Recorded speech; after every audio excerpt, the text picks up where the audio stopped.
Assalamualaikum warahmatullahi wabarakatuh. Halo anak-anak, kita lanjut ke soal ulangan tengah semester dari nomor 20 sampai dengan nomor 30. Nah, kita lihat kompetensi yang akan Pak Guru uji di soal nomor 21 adalah bagaimana kalian bisa memahami fungsi count dalam Microsoft Excel untuk menghitung jumlah data dalam suatu rentang sel. Materi yang harus kalian pelajari, fungsi count. Fungsi count itu digunakan untuk menghitung jumlah sel yang berisi angka dalam suatu rentang. Nah, sintak itu artinya apa? Sintak itu bagi cara penulisan rumusnya. Itu sintak ya. Kalau sintak count berarti cara menulis rumus count. Itu dengan cara sama dengan count baru range. Contoh penggunaannya misalnya kita mau menghitung angka di range A1 sampai dengan A10, bagaimana? Itu dengan cara rumusnya adalah sama dengan count A1 sampai dengan A10. Nah, kalau untuk menghitung angka dari A7 sampai dengan A11 itu sama dengan count A7 sampai dengan A11. Arah belajarnya memahami perbedaan antara count, konta, countif, dan count blank. Count blank ya. Berlatih menggunakan count dalam berbagai skenario. Nah, contoh misalnya kita punya ini, kita tambah satu tabel lagi 1, 2, 3, 4, 5, 6 dan seterusnya ya, sampai 10 ya. Lalu kita ingin menggunakan fungsi count, kita tinggal sama dengan di sini. Ingat, semua rumus kita harus mulai dengan sama dengan, lalu kita count. Nah, ini count, lalu kita range dia tadi tuh dari sel ini, sel F1 kita range sampai dengan sel F11. Nah, kita tinggal enter. Maka di sini akan menampilkan ini countif ya, countnya. Ada 10 karakter. Ada 10 karakter ya. Nah, ini dia. Nah, kalau countif itu apa? Countif itu adalah menghitung banyaknya nomor 3 dari suatu range. Nah, contoh misalnya Pak Guru tambahkan lagi di sini. Pak Guru tambahkan ya. Anggaplah Pak Guru tambahkan, lalu di sini Pak Guru tulis 3 atau 2 atau 1 atau ini misalnya 8. Nah, di sini rumusnya countif berarti kita ambil yang dari ini. Nah, Pak Guru ulangi dulu. Kita klik sama dengan, lalu kita ketik sintaknya yaitu countif. Nah, di sini Pak Guru range dia ambil ini bagiannya. Lalu Pak Guru mau menghitung ada berapa nilai 3 dari range ini. Nah, tinggal Pak Guru ambil contohnya ini. Sudah, Pak Guru tandain dengan titik dengan koma atau titik koma seperti ini. Lalu pilih yang 3, maka otomatis akan menghitung berapa banyak 3 dalam range ini. Misalnya Pak Guru mau ganti lagi countif. Pak Guru ulangi, ketik range ini, pilih seleksi range ini, lalu Pak Guru mau menghitung berapa banyak angka 2 dalam range ini. Maka Pak Guru tinggal tambahkan titik koma lalu cari angka 2. Di sini Pak Guru tekan enter. Nah, di sini ternyata ada dari range ini semuanya yang Pak Guru blok ini, angka 2 ada 1, 2. Ini dia ya. Nih, 1, 2, dan ternyata betul. Angkanya setelah diperiksa ada 2. Itu fungsi countif. Jadi countif itu hanya menghitung satu karakter saja yang mau dihitung. Itu kriteria apa yang mau kita hitung dari sekumpulan range. Ya, dari suatu range ya. Kalau count saja itu berarti dia menghitung semuanya. Pak Guru ulangi. Count berarti dia menghitung seluruhnya ini. Nah, ada berapa buah kriteria yang ada dalam range ini? Ada 16 kriteria ya. Itu fungsi count. Berikutnya soal nomor 22. Kompetensi akan Pak Guru uji untuk kalian adalah memahami fungsi average pada Microsoft Excel untuk menghitung nilai rata-rata. Materi yang harus kalian pelajari adalah fungsi average. Itu digunakan untuk menghitung nilai rata-rata suatu deretan angka ya dalam suatu rentang sel. Nah, sintaknya, cara menulis rumusnya ya, itu sama dengan average lalu range. Kita lihat tadi contoh punya kita. Nah, kita klik sama dengan, kita tulis average, ini dia. Lalu kita range. Nah, kita mau menghitung rata-rata dari seluruh range ini. Ketika kita tekan enter, nah nilai rata-ratanya ada di 4,75 gitu ya. Nah, contoh penggunaannya seperti average B7 D7. Kalau dia punya Bapak Guru yang Bapak Guru contohkan ini, berarti average-nya adalah ini ya, F2 sampai dengan F17. Ini range-nya. Oke. Lanjut, arah belajar kalian adalah memahami fungsi lain yang berkaitan seperti sum, max, nilai tertinggi, min nilai terendah, dan berlatih menggunakan fungsi average dalam berbagai skenario data. Lanjut nomor 23. Nomor 23 adalah kalian memahami fungsi if dalam Microsoft Excel untuk membuat keputusan berdasarkan kondisi tertentu. Materi yang harus dipelajari, fungsi if. Fungsi if digunakan untuk membandingkan nilai dalam sebuah sel dan menentukan hasil berdasarkan kondisi yang diberikan. Sintak dasar. Sintak dasar itu adalah bagaimana cara menulisnya, itu sama dengan if, kondisi, jika nilai benar, jika nilai salah.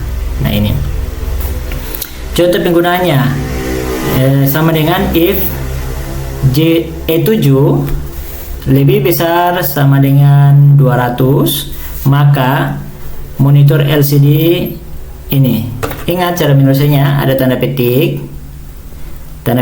monitor LCD inch, dan koma, ini pakai koma ya. Nah, ini adalah nilai salah, no bonus. Nah, setiap nilai itu kalian jangan lupa pakai tanda petik. Nah, tanda petik. Jika E7 lebih besar atau sama dengan, ini maksudnya ya, maksudnya jika E7 lebih besar sama dengan 200, hasilnya adalah monitor LCD 17 inch. Jika E7 kurang dari 200, hasilnya adalah no bonus. Oke. Arah belajarnya, bagaimana kalian memahami bagaimana fungsi if bekerja dengan operator perbandingan yang ini. Fungsi if itu pasti dia pakai operator perbandingan seperti ini. Ada 5 ya. Nah, berlatih menggunakan fungsi if dalam berbagai skenario seperti menentukan kelulusan, pemberian hadiah atau diskon berdasarkan jumlah pembelian. Anak-anakku, pada materi nomor 23, kalau kalian merasa berat, yang penting perhatikan cara menulis fungsinya. Ya, cara menulis fungsinya. Nah, mari kita contohkan sama-sama.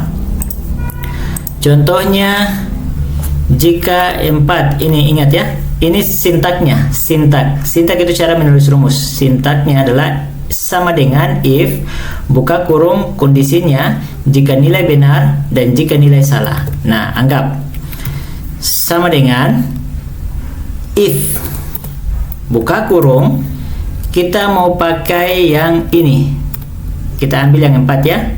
Jika sel F9 ini dia lebih besar atau sama dengan 4, kita anggap begitu ya, dia lebih besar atau sama dengan 4, maka dia akan bernilai benar. Benar itu berarti silakan kalian anggap, kalau kalian anggap benar itu adalah oke bos. Nah, ingat setiap hurufnya ditandai dengan tanda petik. Lalu selanjutnya koma lagi, dia akan bernilai salah, berarti salah bos misalnya. Oh ya, jangan lupa tanda petik, salah bos, tanda petik. Nah, sudah, ini adalah sintaknya. Silakan kalian ketik enter. Nah, jadi oke bos, langsung dia berubah oke bos. Oke bos ini maksudnya nilai yang tadi F9 ini, kalau dia nilainya 4 atau lebih dari 4, maka jadi oke bos. Kalau dia di bawah dari 4, coba kita ganti ya, 3, maka jadinya salah bos. Nah, begitu kan? Ini cara penulisan rumusnya. Nah, salah bos. Jadi yang pertama adalah nilai yang benar, yang kedua adalah nilai jika salah. Nah, cara menulisnya begitu. Kalau kurang tinggal kalian masukkan. Kalau 2 jadinya apa? Salah bos. Kalau 5 oke bos. Artinya kan 5 itu lebih besar dari 4. Tadi kan kita tulis rumus 5 lebih besar dari 4. Nah, sekarang kita ganti rumus dulu. Bagaimana kalau kurang dari? Nah, ini kan tadi lebih dari. Pak Guru ganti dengan kurang dari. Nah, seperti ini ya. Kita sudah ganti kurang. Nah, jadi salah bos. Karena kenapa? Rumusnya sudah kita ganti. Jadi kurang. Kalau kurang dari 5, maka itu dia menjadi salah bos. Nah, ini. Oke ya.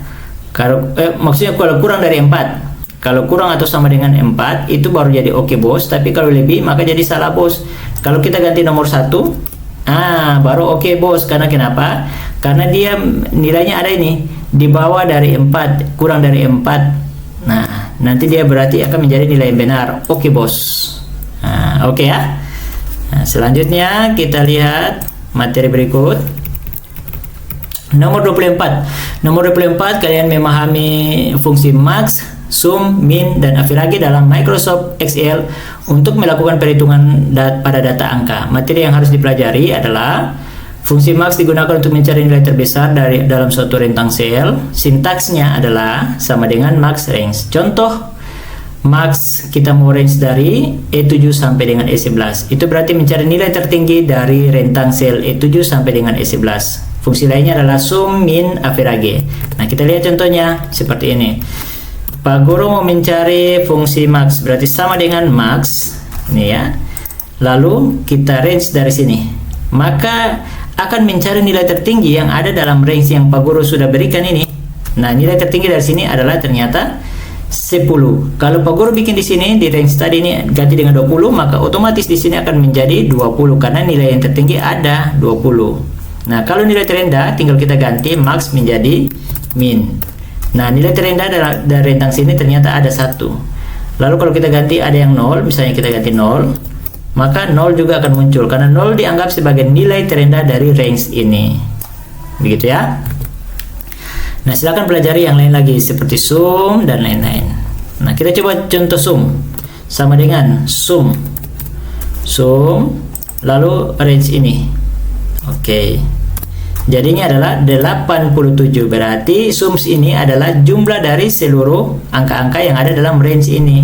Totalnya adalah 87. Kalau kita ganti salah satu misalnya 100, maka otomatis akan menjadi berubah lagi sesuai dengan jumlah di sini. Oke. Selanjutnya soal nomor 2. Arah belajarnya kalian cukup pahami tentang fungsi max, min, sum, dan average. Selanjutnya berlatih pada contoh pada tabel. Lanjut ke soal nomor 25. Kompetensi yang akan Pak Guru uji adalah masih sama ya. Sum, max, average, dan min. Itu tetap sama. Lalu nomor 26 juga masih tetap sama sampai dengan nomor 25 sampai dengan 25 itu masih tetap sama, sum, max, average, dan min.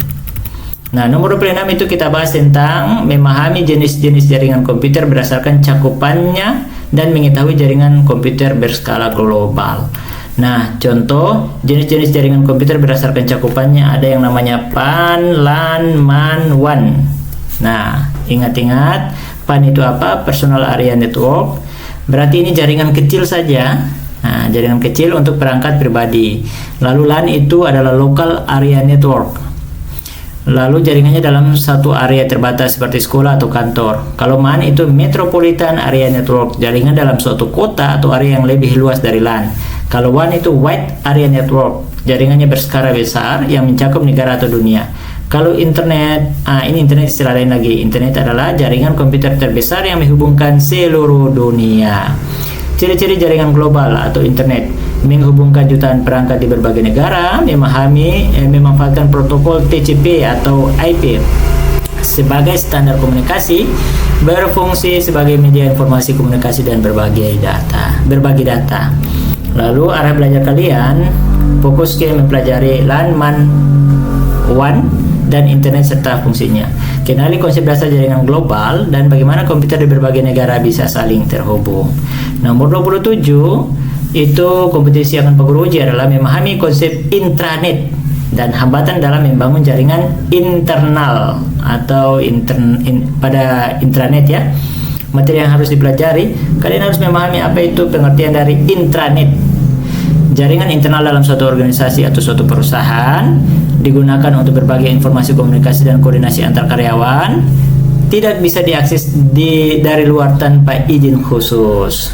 Lalu keuntungan intranet itu apa? Mempermudah komunikasi internal. Biasanya di perusahaan-perusahaan ada yang kerja di tingkat atas, ada yang di lantai atas, di lantai bawah. Kan perusahaan-perusahaan itu lantainya kan banyak. Nah, untuk komunikasi internet kita bisa pakai jaringan yang intranet. Datanya juga lebih aman karena bersifat internal. Hambatan dalam membangun intranet itu adalah biaya pembuatannya yang mahal. Lalu terutama untuk perangkat keras, perangkat lunak, dan perangkat keamanan jaringan. Lalu memerlukan tenaga ahli untuk instalasi dan pemeliharaan, serta butuh pelatihan agar karyawan dapat menggunakannya dengan efektif. Ini beberapa hambatan dalam penggunaan jaringan intranet. Selanjutnya nomor 27. Oh, ini arah belajarnya. Silakan pahami konsep dasar dari intranet dan internet. Ingat ya, intranet dan internet, dan keunggulan serta kelemahannya. Ketahui faktor utama yang menjadi hambatan dalam penerapan intranet di perusahaan. Lanjut, nomor 28.